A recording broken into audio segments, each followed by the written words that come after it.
Good afternoon, everyone. Members of Toastmasters International, ladies and gentlemen.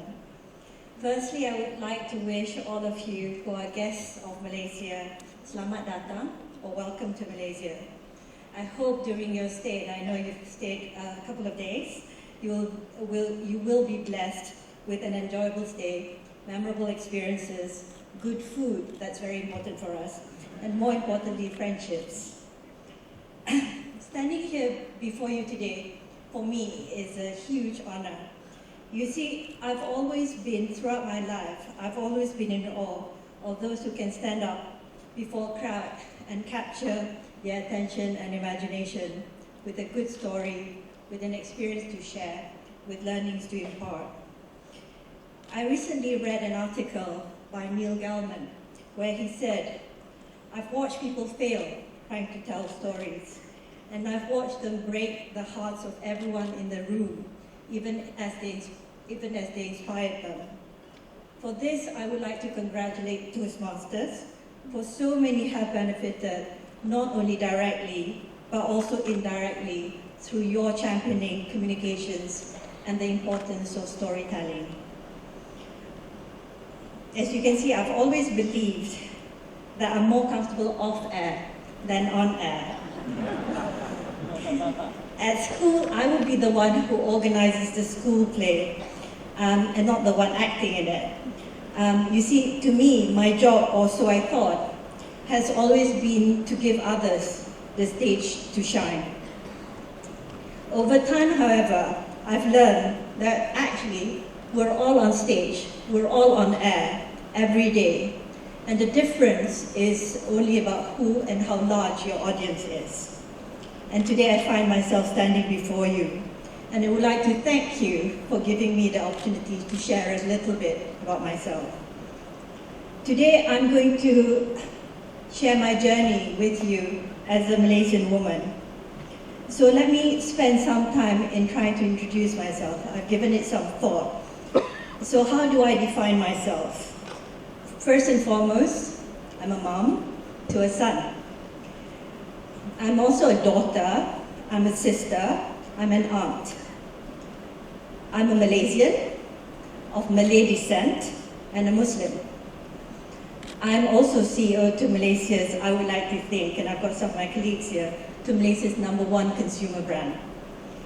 I'm a Malaysian media executive and in an increasingly borderless global industry. So that's how I define myself.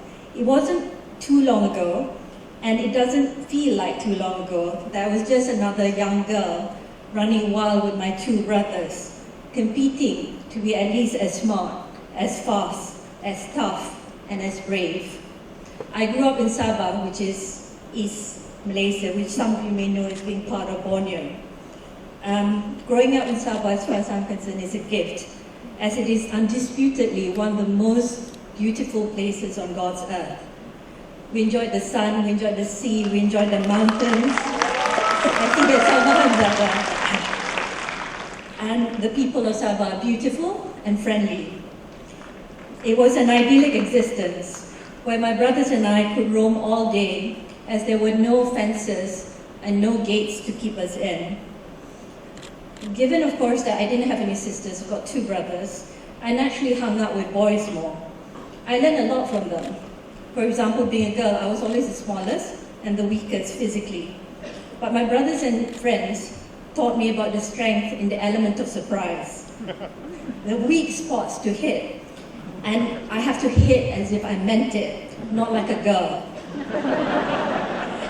They also taught me to walk away from fights if I knew I wasn't going to win. But they also taught me that when I can't run away or walk away, I should turn around and fight hard. And so that the enemy would know that even if they did win, they're not to pick on me again. So pretty much that's how I grew up. And I would like to believe I was as smart, I was as fast, I was as tough, mentally, if not physically, and as brave as any boy. At a certain juncture, the boys stopped seeing me as a girl, but as an equal. They would come cycling to our house and wait for my brothers and I to join them on our bicycles. And I fondly earned the nicknames throughout my life. Rohana the Piranha. She's small, but she's deadly. And some liken me to a honey badger. And I'll let you Google what that means. But at the same time, I always knew I was different. I'm a dreamer, I'm a thinker, I'm a romantic. I'm also an unapologetic believer in happily ever after, and that good will in the end overcome evil. Even from young, I've always had more questions than answers. And at the same time, as a Malay Muslim, it's a good Malay Muslim girl, I was also taught to cook, to clean, to sew, and to serve. I didn't know it then, and of course I resented it because it took time out from play. But I believe none of these differences took away from who I am. If anything, I believe these differences made me stronger as a person. My maternal grandmother was instrumental in showing me that strength can come in many, many forms. Even though she was illiterate, my brothers and I grew up on her stories. Every night we would beg her for yet another stories. Thinking back, it never fails to amaze me how she memorized all these stories and retold them in a way that actually fueled my already vivid imagination. Her repertoire included 1001 Arabian Nights, folklore, fables, hadiths, or religious teachings. And I remember when she's so sleepy and she can't remember the exact storyline, she would actually make it up. My grandmother had single-handedly raised 2 daughters. During her time, after her husband passed on, it was quite unique because he chose not to remarry. So she cooked and she cleaned and she operated a food stall to ensure that my mom and my aunt received their education and became economically independent. My grandmother taught me many things that money can't buy. Unconditional love. The second one, selflessness. I'm still working on this one, but I remember her being very selfless. And that it's better to give than to receive. And that the strength that comes from sheer will, sheer resolve, and love. Of course, when you're young, you're quite arrogant, so thinking arrogantly that I'm as good as any boy and as good as my brothers, I couldn't really appreciate that they were sent to the UK at 13 to pursue their studies, whilst I was actively encouraged to stay home, to look after everyone, and to consider becoming a teacher. In retrospect, I believe, and I know now, that it's not only about my parents' limited resources, but my dad fundamentally believed that he was keeping me safe at home, and that as a girl, being a teacher would provide me with more flexibility when I became someone's wife and mother. My dad passed away in May this year. To me, he will always represent the best of Malaysia. He's a true gentleman, a learned man. He's an alumnus of the Universities of Malaya, Singapore, New Zealand, Manchester, Tokyo, and even Harvard. He was an avid reader. He could effortlessly recite the world's greatest speeches. He was also one of the most highly decorated officers in Malaysia's elite service until today. My dad was an honest man of high integrity. He taught me about choices in life, like you can choose to be a businessman or a civil servant, but you cannot be both.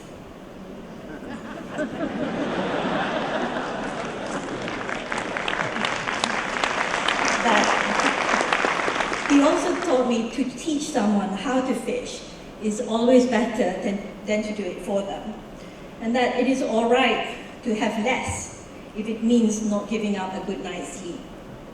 Simple lessons, but ones that stick with you. At the same time, my dad was tough too.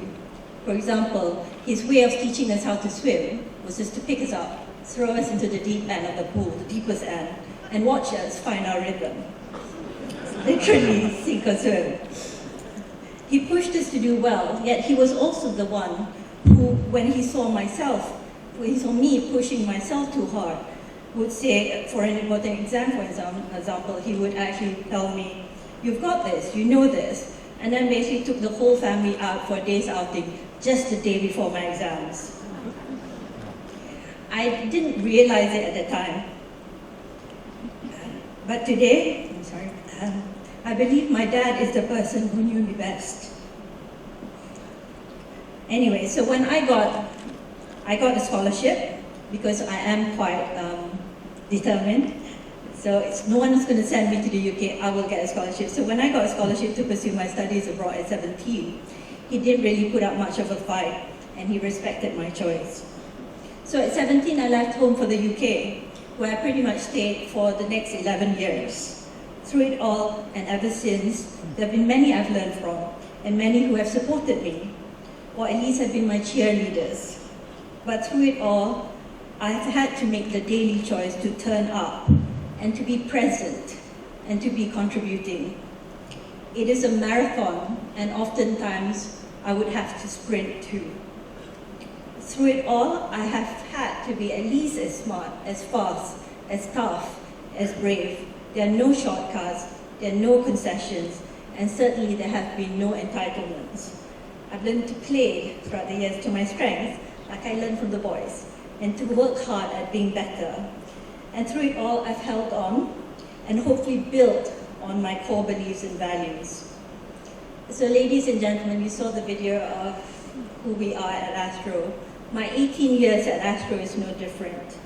Our job at Astro is to tell stories.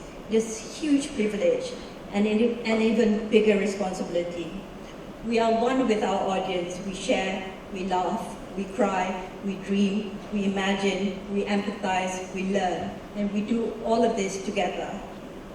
In fact, it is not so much different to how it was when the three of us snuggled up and listened to my grandmother's stories, which in turn opened up a magical world for the three of us to explore and to discover. Of course, at Astro, our circle of influence is larger, but our aspiration is almost similar to my grandmother's. We aspire to be worthy of our audience and to empower, especially our kids, to dream, to dare, to open up a global arena where they can stand up and be counted. In addition to sharing stories on air, we do this through our badminton and football training camps to nurture young talent, our hostels to provide equal opportunities through education, and through our beautiful Malaysia program as a legacy to our kids. This, more than anything, is what binds us together at Astro, what we're passionate about, what we love coming to work to do. We fully understand, however, that first we have to earn the privilege of being in our market leadership position. So my job as CEO is to put together an unbeatable team who can help me deliver on a long-term and sustainable business model. A talented team who takes great pride in delivering on our promises, be they to our investors, our board, and of course, most importantly, to our customers. Again, it is a marathon, and oftentimes we sprint. There is no fudging short-term performance. There is no room for over-promises. This might work for a few quarters, but not over the long term. To me and to my team, integrity of how we do business is one and the same as our bottom line and return to our shareholders. So together we've come a long way of this formula, earning accolades from our customers, our peers, our industry, but always knowing that tomorrow is yet another brand new day where we have to compete and to deliver on our promises to be a deserving market leader. So ladies and gentlemen, in a nutshell, that's who I am. My journey, which started as a wild girl child in Sabah, to being the CEO of one of the region's leading media conglomerates. I've often been asked, especially by our young scholars and our management trainees who have joined us or just joined the workforce, on how they too can have it all. The truth is, and I know it'll break some dreams, but the truth is I don't have it all. But the dreamer in me would like to believe that I can, and maybe one day will. I will also tell them about the importance of passion, the importance of honesty, about making the everyday differences along their way. I will tell them that women can have it all too, and about the role of storytelling in all of this. First, passion. Passion enables us to stay true to our dreams, to hold on to our dreams, for it is a marathon. We will stumble, we will fall, we may even be pushed aside along the way. And it's only when we believe passionately in something which is bigger than ourselves, which is worth fighting for, that we will continue picking ourselves up and hopefully even sprint to make up for lost time. Second is honesty. Honesty means a lot, but the one thing is to know ourselves, to be able to be brutally honest about ourselves, to be our own worst critic, to understand our strength and more importantly, and especially our weaknesses, to be able to see ourselves through other people's eyes so that we can always strive to be better, to choose to be our own best friend rather than our own worst enemy. Third is to make that everyday difference. It actually never fails to amaze me how many people I've met over the years, and they surprise me when they come across and they think that they have to arrive before they can make the little difference. And my message is, you don't have to arrive, you don't have to be a manager, you don't have to be a leader, you don't have to be a CEO before you can make the everyday difference. Each of us have our circle of influence. Remember, like my gran, she had the three of us who she influenced. Or my influence indirectly to the boys that I grew up with, that a girl can be as good, as fast, as smart, as brave as they are. So many don't get that. In fact, a lot of people don't actually get that if you want to lead one day, you have to lead every day. You have to stand out. You have to make a difference before you're noticed and before you're appointed a leader. Fourth, I've often been asked this question, and the answer to me is yes, women can have it all too. Today, many organizations and governments around the world recognize the importance of what they call womenomics. That's a new word. That there is an opportunity cost of not involving women in the workforce. Yet the numbers are not encouraging. Despite all of this, there's a distinct male to female gap in work ratio. There's a distinct gap between women who goes to university and women in the workforce. At Astro, for example, we understand that we'll only be telling half the story if women are not represented. And personally, at Astro, and this one you have to clap to, 52% of our workforce are women. So, personally, I would like to believe that at least in Astro, Astro has reached the point where I reached with the boys from my childhood, who stopped seeing me as a girl, but someone worthy of their friendship, someone they work with, play with, someone they're challenged by, someone they learn from. Yet even with the 52%, the higher echelons of management are still male-dominated. I think instead of asking the question why, the real question we should ask is, can a woman actually have it all? Like me, can you be a mom, a daughter, a wife, a sister, an aunt, a leader, a CEO, a president, and so on? Or is life about making those tough choices at the expense of our dreams? I have a son. He's reading psychology at the University of Melbourne. I think all the women in the room would know how it feels when you have a child, you want to be the perfect mom, because we all think that we can do better than our own moms, right? So I read all the books. I even read the books, How to Raise a Boy, How Do You Raise a Boy as a Single Parent. And the reality is very different from the theory. The reality is about doing the best we can. There is no running away from the constant guilt of not being perfect. Many young working moms can relate to the heartbreak of leaving a child in daycare when he's screaming and sobbing his heart out even as you drive away. Or when he refuses to look at you when you come back from a long work trip. Or worse, like what happened to me, is when I was stuck in a traffic jam trying to rush to the hospital from work because he had to have an emergency appendicitis surgery. And I remember the guilt when my son went to boarding school. So at 12, when the headmasters of the boarding school asked him why he wanted to enroll at age 12, he said, "It's because my mom is busy and she's outsourcing me. How I survived that is I would like to think that he was joking. As mentioned, he's at university now. Now I would like to think that he and I are a team. And we sort of grew up together. We learn from one another. He forgives me my imperfections.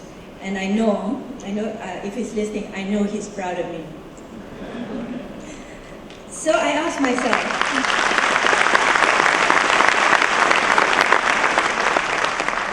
if I have a daughter, what would I want from her? And the truth is, I want for her no different to what I want for my son. Just like what I wanted for myself was no different to what my brothers had. I want her to be healthy, happy. I want her to know unconditional love and have a safe haven to come home to. I want her to grow up on stories, cultivate a sense of wonder, curiosity, humility, and dream dreams which are worth fighting for, and a set of core values and guiding principles to guide her in life. And I want her to have the exact same opportunities that hopefully my son has to choose from, for it is ultimately her choice. One of the strongest proponents of women empowerment, Hillary Clinton, summed it up succinctly. We need to understand that there is no formula for how women should lead their lives. That is why we must respect the choices that each woman makes for herself and her family. Every woman deserves the chance to realize their God-given potential. And that has been my experience too. There are many different choices that I've had to make at so many different points in my life. As to work-life balance, recently for my recent birthday, my brother gave me a painting depicting different balancing acts, that of a trapeze artist, of even an elephant balancing on one foot on a ball, on a ballerina, a trapeze, a tightrope walker. He told me that's how everyone in the family sees me, trying to do and be everything for everyone. And always trying to find my balance and somehow managing to, however imperfect, that's me, an imperfect balance. The reality is, I guess, it's not easy for women to have it all. But I think if more women should try to have it all, only then will real, imagined, or self-imposed barriers be broken down. And one day soon, I believe all daughters would have the same opportunities as sons. And fifth and finally, what I would tell kids is to tell stories. Albert Einstein once said, if you want your children to be intelligent, read them fairy tales. If you want them to be more intelligent, read them more fairy tales. The world is a stage after all. To me, telling stories, of course, include the art of communicating, the art of listening, which is extremely important, a lifelong curiosity, the importance of dream, imagination, and empowerment. To Toastmasters, I would sincerely like to thank you for this great honor of this award. I'm indeed humbled to be amongst the illustrious ranks of past and future recipients. I also like to congratulate you for your good work in ensuring that there are more storytellers out there. And if I may, I would like to dedicate this award to the great influences of my life, my grandmother, my dad, and the people of Astro. Thank you.